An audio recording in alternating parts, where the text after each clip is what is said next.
there, my name is Megan and welcome back to my channel, or if you're new here, welcome. Today I'm going to be discussing 5 of my most anticipated sci-fi and fantasy book releases for the month of June. But before we go ahead and get on into the new releases, if you are not already subscribed to my channel, please go ahead and hit that subscribe button, as well as the little bell icon so you can be notified every time I post new content. I post new videos every Monday, Thursday, and Saturday, and sometimes other days throughout the week. Also, don't forget to check down in the description box below for links to all of my social media, my Buddy Read Discord, and my Patreon, where you can be entered into winning book giveaways from me. To be honest, I haven't really been keeping up with that many new releases for 2023, so when I was researching for this video, I was really excited to find the 5 that I did that really did pique my interest.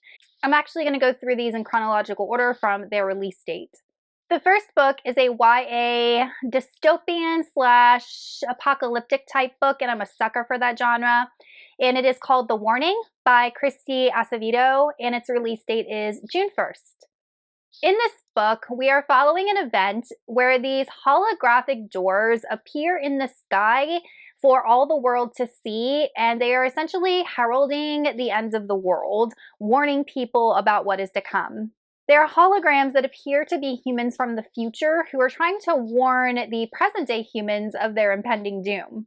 This warning is playing on a loop, and these doors are supposed to be this like portal into the future, and the impending doom that's coming is a comet that's supposed to be hitting Earth. The main character in this book is Alexandra, and we are following her and I guess a whole bunch of other people as they are trying to grapple with the reality of their situation and trying to figure out if what they're saying is true and if they should take advantage of jumping into this vortex or if they should stay put. So not only is it a book that has like a cool sci-fi, like futuristic type aspect, I think it actually has a lot of like human nature related aspects as people learn to, weigh the consequences and pros and cons of their choices, and that's mostly what the book revolves around. Either way, it really did pique my interest.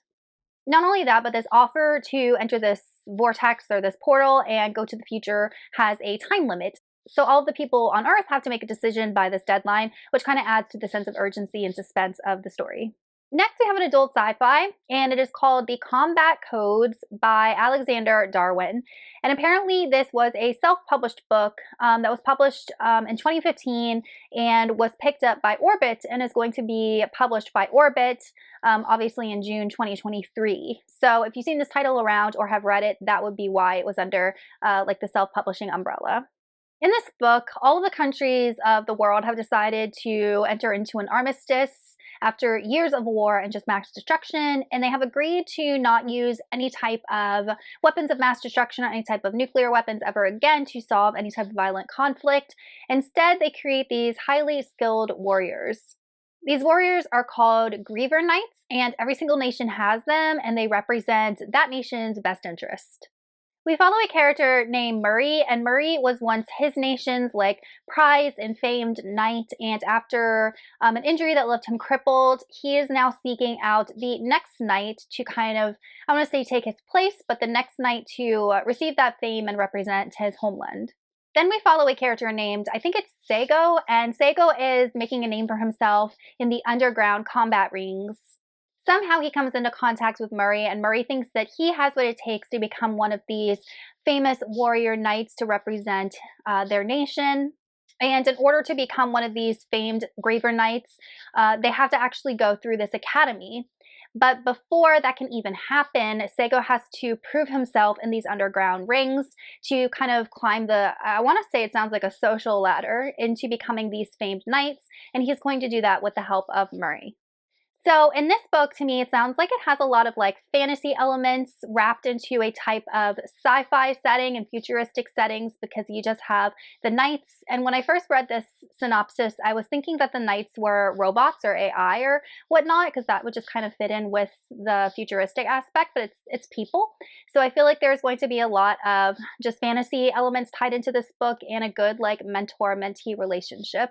The Combat Codes comes out on June 13th. Next, we have a sci-fi novel as well called The Surviving Sky. This is by, and forgive me if I'm saying the name wrong, Kritika H. Rao. And this book is inspired by Hindu philosophy, which I am not familiar with at all.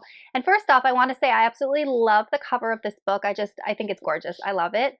So this book is described as a science fiction fantasy, and we are following a husband and wife who are trying to save their city, and their city is actually in the sky.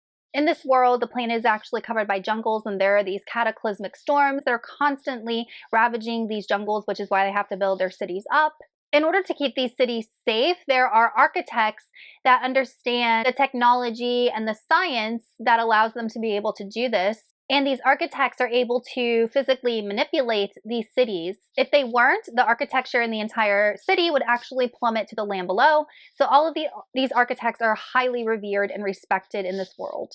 Iraven, the husband, is one of these architects, and we also follow his wife, Ahilia. And this book, the synopsis makes it sound like this book not only has like the science fiction elements, but it also delves a lot into the marriage of these two characters because it is kind of thorny and they're going through some rough times.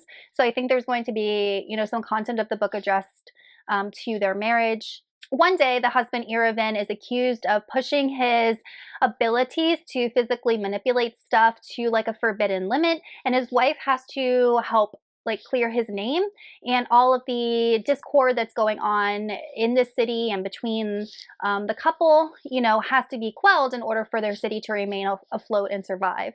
And its release date is June 13th. Next, we have another sci-fi novel, and that is The Archive Undying by Emma Miko Candon. In this book, we are essentially following war machines and AI. They control the world. That is the characters that we are following. And when I was reading the synopsis, it actually said that this book was mecha fiction. I personally never heard that term before as any type of subgenre, so this is definitely new to me. But we start off with this god that's described as a robotic god that one day went mad and destroyed everything. But in its final act of madness, this robot god brought back to life one of its children. That child is Sune, and the last 17 years, this child, Sune, has walked the lands of this world, just kind of living inside of day by day the horrors that he's experienced. A spiral into debauchery actually leads Sune back to the path that he should have been on to begin with, back to a world of gods and machines to see if he can save what his father destroyed. The Archive Undying is scheduled to be released on June 27th. And lastly, we have Starlings. This is a YA fantasy horror. This is a debut novel by Amanda Linsmere. And what piqued my interest about this book is that it has been compared to Small Favors. And I love Erin A. Craig. She is like a fantasy horror YA author. I read Small Favors, I think last summer. I have a whole review of it. I'll link it up in the cards. I loved it. So anything that is in the same realm of Erin A. Craig, definitely will want to read. In this book, we're following a girl named Kit, and Kit's father just died, and in the wake of his death, she actually learns that she has this whole other side of the family, his side of the family, that she never really knew, and she learns that she has a grandmother that she has no relationship with, and she is actually invited back to the family estate. The estate is located in this town called Rosemont, where her father grew up, and Rosemont is famous for its flowers and its roses, and that's just what it's known for. The longer Kit stays there, the stranger things start to feel, and it's almost like this family, her father's family, is very revered or respected in this town and a little bit feared, and she starts to uncover strange things about her family and her grandmother and these dark, deep secrets that the family's hiding.